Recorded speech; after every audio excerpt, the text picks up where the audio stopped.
Bismillahirrahmanirrahim. Assalamualaikum warahmatullahi wabarakatuh. Saya Muhammad Fikri Amrullah dengan NIM 1920202099 dari kelas PAI 3 2019. Di sini saya akan menampilkan video pembelajaran tentang konsep evaluasi hasil belajar siswa.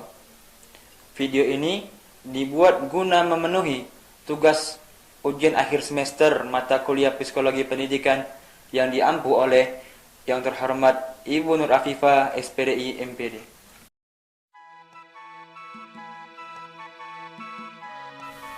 Baik, di dalam konsep evaluasi belajar siswa, kita harus mengetahui apa sih pengertian evaluasi hasil belajar. Evaluasi hasil belajar adalah suatu proses yang menentukan nilai prestasi belajar peserta didik dengan menggunakan patokan-patokan tertentu guna mencapai tujuan pembelajaran yang telah ditentukan sebelumnya. Evaluasi merupakan pengukuran ketercapaian program pendidikan, perencanaan, suatu program substansi pendidikan, termasuk kurikulum dan pelaksanaannya, pengadaan dan peningkatan kemampuan guru, pengelolaan pendidikan, dan reformasi pendidikan secara keseluruhan. Untuk dapat menentukan tercapai atau tidaknya tujuan pendidikan dan pembelajaran, perlu dilakukan usaha dan tindakan atau kegiatan untuk menilai hasil belajar. Kegiatan tersebut sering disebut dengan evaluasi. Secara etimologi, evaluasi berasal dari bahasa Inggris, yaitu evaluation, yang berarti penilaian, yang artinya memberikan suatu nilai atau harga terhadap sesuatu dengan menggunakan kriteria tertentu. Kriteria yang dimaksud adalah kriteria yang bersifat kuantitatif atau kualitatif. Secara etimologi, ada beberapa ilmuwan yang berpendapat tentang pengertian evaluasi. Yang pertama yaitu Mehrens dan Lehman. Mereka berpendapat bahwa evaluasi adalah proses merencanakan, memperoleh, dan menyediakan informasi yang sangat diperlukan untuk membuat alternatif-alternatif keputusan. Lalu, Norman E. Gronlund, beliau berpendapat bahwa evaluasi adalah suatu proses yang sistematis untuk menentukan atau membuat sampai sejauh mana tujuan-tujuan pengajaran telah dicapai oleh siswa. Lalu yang berikutnya, apa sih fungsi dari evaluasi hasil belajar? Fungsi evaluasi hasil belajar yang pertama adalah sebagai alat pengukur ketercapaian tujuan mata pelajaran.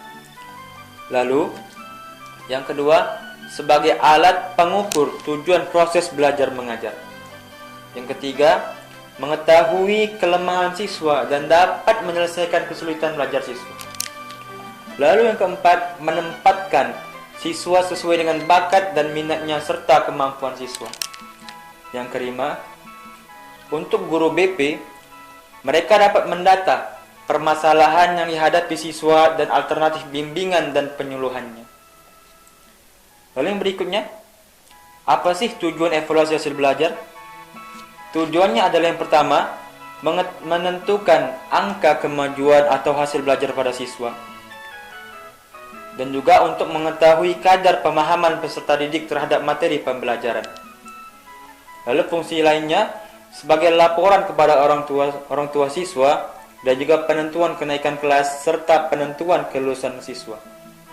Yang kedua, untuk melatih keberanian dan mengajak peserta didik untuk mengingat kembali materi yang telah diajarkan dan untuk mengetahui tingkat perubahan perilakunya.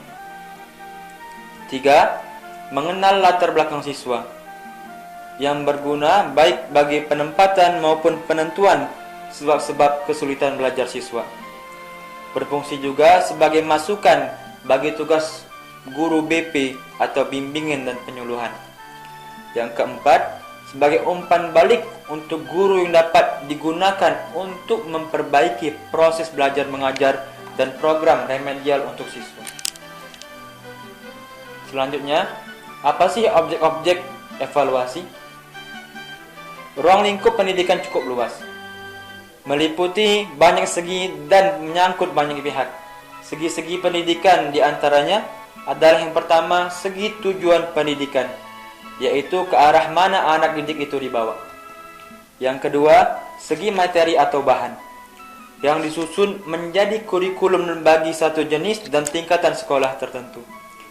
Yang ketiga, segi metodologi yang diperinci dalam metodologi umum dan metodologi khusus bagi mata-mata pelajaran tertentu. 4. Segi teknik administratif yang menyangkut hal-hal ketatausahaan, misalnya mengenai surat menyurat, gaji guru, gaji karyawan, kenaikan tingkat, dan lain sebagainya. Yang kelima, segi teknik edukatif yang menyangkut penentuan polisai dalam pendidikan serta pengawasan terhadap pelaksanaannya. Sedangkan pihak-pihak yang bersangkutan dalam pelaksanaan pendidikan ialah yang pertama pihak anak didik, pihak pendidik, pihak orang tua, pihak masyarakat, dan juga pihak tokoh-tokoh pendidikan. Terhadap semua segi dan pihak yang di atas, seharusnya diadakan evaluasi sebagai berikut. Misalnya, yang pertama, apakah tujuan pendidikan itu sudah sesuai dengan cita-cita orang tua bangsa dan negara? Yang kedua, apakah kurikulum sekolah itu sudah sesuai dengan kebutuhan masyarakat dalam masa pembangunan ini? Yang ketiga, apakah metode yang dipergunakan adalah metode pengajar yang up to date? Yang keempat, apakah pekerjaan-pekerjaan administrasi telah dikerjakan dengan sebaik-baiknya? Apakah para pemimpin pendidikan telah melaksanakan kewajiban mereka dengan penuh pengabdian? Lalu, bagaimanakah hasil-hasil pendidikan yang telah dicapai oleh anak didik? Lalu, bagaimana partisipasi orang tua terhadap usaha-usaha memajukan pendidikan? Dan yang terakhir, bagaimanakah partisipasi masyarakat dalam usaha-usaha memajukan pendidikan untuk membina moral masyarakat yang baik? Semua itu bisa dijawab dengan melakukan evaluasi pembelajaran terhadap siswa. Demikian penyampaian materi dapat saya sampaikan. Bila ada salah-salah kata, saya mohon maaf, dan kepada Allah saya mohon ampun.